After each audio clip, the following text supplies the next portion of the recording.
Olá, pessoal! Vamos dar continuidade à nossa aula de Sociologia, capítulo 10. E aí agora nós vamos estudar sobre as concepções naturalistas da pobreza. As concepções naturalistas aqui no Brasil, no nosso país, elas datam do final do século XIX, onde elas buscam relacionar a pobreza a questões de influências climáticas, ou seja, traz a ideia de que o calor deixa as pessoas preguiçosas. Então, a preguiça acaba fazendo com que as pessoas trabalhem menos e isso acaba resultando na pobreza. Ou seja, é como se fosse uma incapacidade inata, né? Ou seja, já nasce com ela, dos brasileiros para uma construção do saber, porque eles possuem preguiça por causa do calor. Então, é uma das concepções naturalistas, que a preguiça vem do calor, logo o brasileiro que vive no calor, ele não consegue ter a mesma capacidade para a construção do conhecimento. Então, por essa ótica, né, por esse ponto de vista, o povo brasileiro era taxado de acomodado, de pouco afeito ao trabalho. Então, a gente observa, né, que o Brasil, por ter sido um país colonizado, né, onde houve a mistura de raça branca, negra, amarela, nessa mistura de raças, fez com que existisse esse olhar, né, relacionado ao Brasil com um certo descaso, né, como se houvesse uma degeneração e uma falência, né, da nação brasileira. Né, isso por conta das suas origens de um povo escravizado. Porém, percebemos hoje, né, na sociedade contemporânea, que existem diversas maneiras de se observar, né, diversas maneiras existentes de desigualdade, né, como nós já vimos antes, né, desigualdade de classe, desigualdade por conta do gênero, né, da raça, da orientação sexual. Como, por exemplo, na questão das desigualdades de gênero, né, onde a mulher ela é percebida, né, como inferior ao homem. Né? Então, essas ideias e conceitos que são baseados em crenças, em tradições, né, que fazem parte de um imaginário coletivo. Um imaginário coletivo por quê? Porque todas as pessoas acabam pensando dessa forma, né, e acaba sendo algo imaginário porque não é real. Então, se tem essa imaginação de que a mulher é inferior ao homem, é um imaginário coletivo, né, onde acaba gerando uma desigualdade de gênero. E aí a gente percebe o quê? Que esse imaginário coletivo acaba gerando várias consequências, onde a mulher acaba ganhando menos que o homem, a mulher acaba tendo uma dupla jornada de trabalho, porque a grande maioria das mulheres, além de trabalhar fora, trabalha quando chega em casa, cuidando da casa e dos filhos, enquanto o marido só trabalha fora.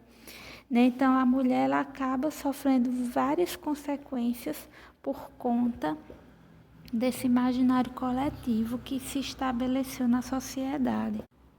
E nós também temos, né, as manifestações de ocorrência de desigualdade que é sofrida por negros, por indígenas, né, e pelos os seus descendentes, né, descendentes do período colonial.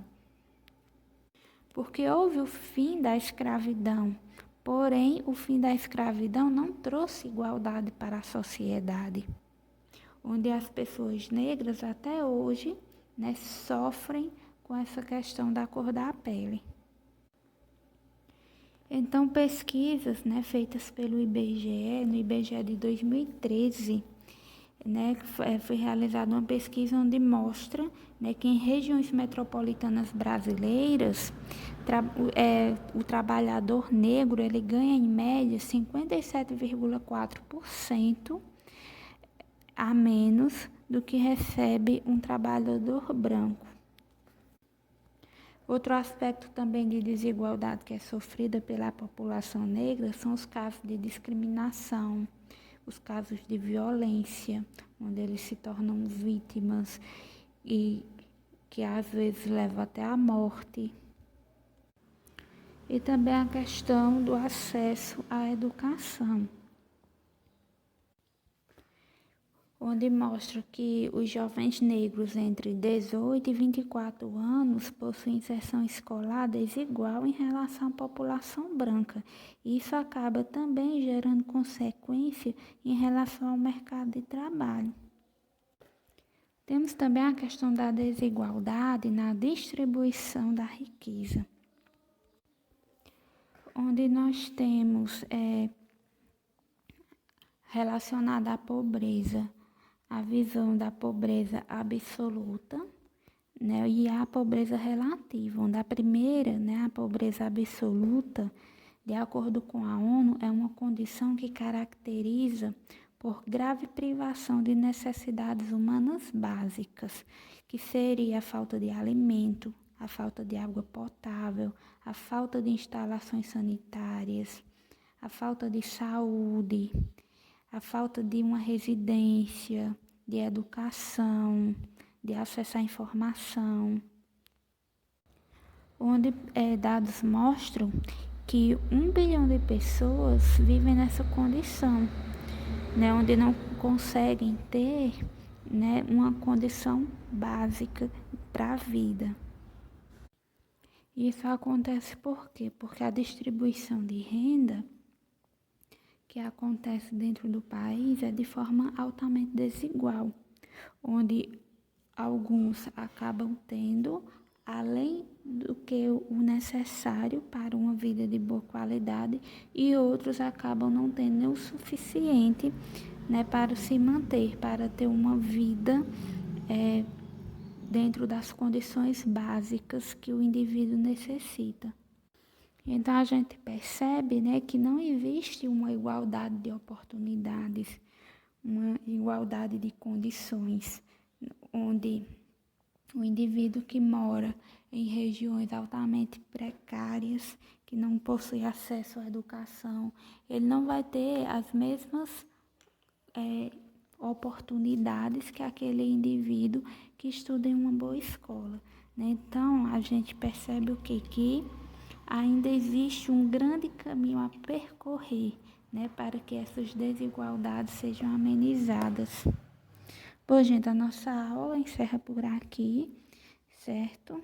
Espero que tenham dado para vocês entender o conteúdo, refletir um pouco sobre isso, ok? Um abraço, até a próxima aula.